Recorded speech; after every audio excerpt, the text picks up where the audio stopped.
বার্নের কারণে যে ফোসকা পড়ে যায়, ওটার মধ্যে যে পানি জমে যায়, এই ফোসকাটা সম্পর্কে আপনি কি বলবেন? অনেকে গলিয়ে দেয়, গলিয়ে বিভিন্ন জিনিস ইউজ করে, এটা কি গলানো উচিত না, বা এই ফোসকার চিকিৎসাটা আসলে কি? যদি ফোসকা হয়ে যায় সেক্ষেত্রে হচ্ছে গিয়ে, যদি সেটা ছোট থাকে তাহলে ওইটা আবার কিছু সময়ের বাদে টেনে যায়। হাতটা উঁচু রাখতে হবে, বা যে অঙ্গটায় বার্ন হবে সেই অঙ্গটা উঁচু রাখতে হবে, তাহলে পানিটা চলে যাবে। কিন্তু যদি ক্রমান্বয়ে যদি ফোসকাটা বড় হতে থাকে, তখন হচ্ছে কি আসলে ফোসকাটা আমরা যেটা করি যে নিডেল দিয়ে, এটা ঘরে বসেই সম্ভব, প্রিক করে জাস্ট পানিটা বের করে ফেলা।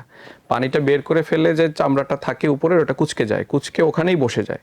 বসে গেলে পরবর্তীতে এটা নিজে থেকে ভিতর থেকে নতুন চামড়া গজিয়ে এসে উপরের যে চামড়াটা থাকে ওইটা আসলে খসে পড়ে যায়। এবং অনেকে যেটা করে যে ফোসকাটা ভেঙে ফেলে চামড়াটা তুলে ফেললে যেটা হয় যে চামড়ার তো যে দুইটা লেয়ার, পরের লেয়ারটা বের হয়ে যায়, এক্সপোজ হয়ে যায়।